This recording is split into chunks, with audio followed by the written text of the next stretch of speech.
So Andrew Tate and baby brother Tristan were arrested yet again. But that's not what I want to talk about tonight. Tonight, I want to talk about a particular arguing tactic that Andrew Tate uses whenever he's backed into a corner and exposed to be a douchebag. An arguing tactic that lots of his tater tot fanboys would perceive to be very intelligent. But the thing is, Andrew Tate is not a super intelligent guy. He's a very manipulative guy. He's a very charismatic guy, and he's a very well-spoken guy. But there's a fine line between being well-spoken and intelligent that most people are not aware of, and it's something that Andrew Tate uses to his advantage. Andrew Tate can get away with saying and doing things that the average man could never get away with saying and doing. At least until now, right? I mean, now the Matrix is on his ass. He's been being arrested quite often because they want to show him that, man, hey, you cannot get away with saying and doing these things. You know what I'm saying? I mean, he's been attacked by the Matrix a lot lately, right? But Andrew Tate, he has that power. It's a power, no doubt. The power of persuasion. The man can go out and say, he can go out and say, pigs fly, and everyone would believe it.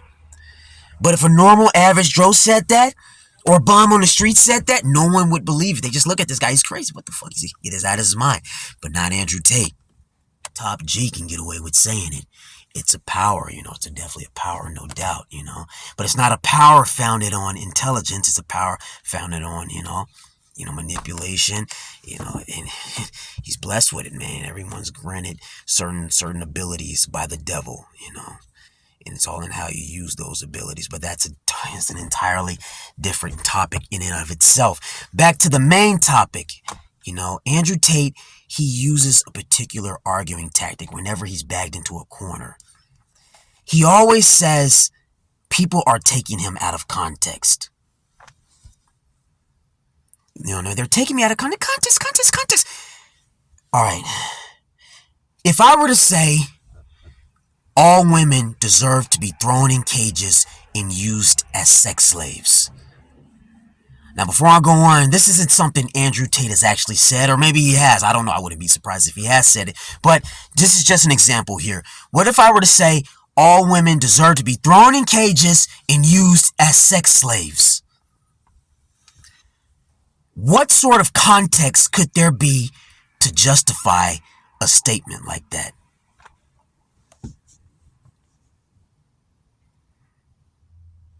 Riddle me that, Andy. What sort of context could there be to justify making a statement like that? See, I could see if someone were to take several completely different sentences, splice them together, and to try to make it seem like you said something you did not say. But that's not the case with you, Andy. You literally said everything people are quoting.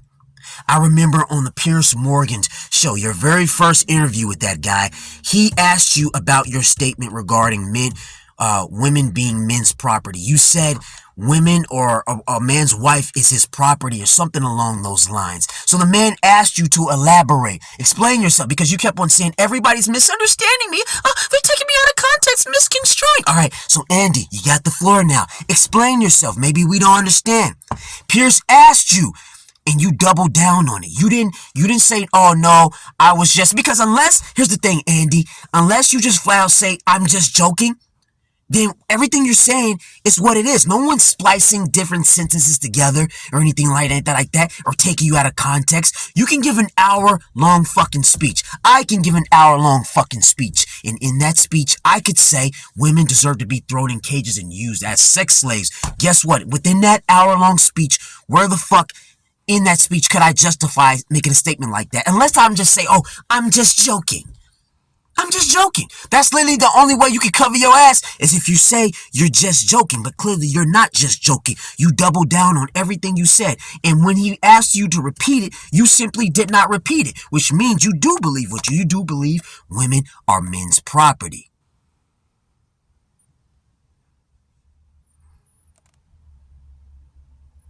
See, you may have heathen, secular minds of planet Earth fooled Andrew Tate, but you don't have minds of galaxies beyond fooled.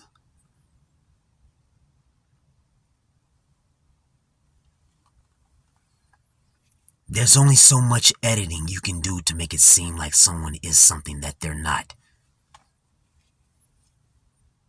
Everything that's been quoted with regard to you is you.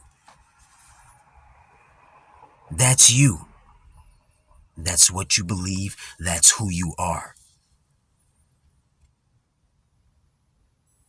Unlike, let's just use this video for example, right? In this video, I said, and I used this as an example, I said women deserve to be thrown in cages and used as sex slaves. Now, obviously, the difference between you and me is I'm using that statement as an analogy, a way to compare an outlandish thing that you have said. Now, some people are going to be like, well, that's crazy. That's not the same. That's not the point. The point is, it's a very controversial statement to make. The difference is, I don't actually believe women should be thrown in cages and used as sex slaves. So if someone were to just, let's just say, chop that little sentence out of this video to try to make it seem like, oh, that's what pariah said. That's what pariah means. No, that's not what I mean. That's not what I believe. So this is an example of taking what someone said out of context, literally misconstruing intent or the point a person was making or trying to make. Andrew Tate, nobody is taking you out of context. Everything that you are, it is very cut and dry. It's very obvious, man. You're an asshole. You're not misunderstood. You're not misunderstood. You're an asshole. You're a douchebag. The Matrix, they're just attacking me because of my influence. No, they're attacking you because you're an asshole. Andrew, there's lots of people. There are lots of people with influence in this world. You're not the only person with influence, Andy. There are plenty of people with influence that can be attacked. The difference is they're not saying shit that you're saying. You're influencing impressionable minds. But Andrew, he saved me from self-deletion. Yeah, and he's also encouraging you little fuckers to be complete assholes. It's like a double-edged sword when dealing with Andrew Tate. Says one good thing, says a fucked up thing. Says something good, says something fucked up. You don't get credit for being the solution and the problem.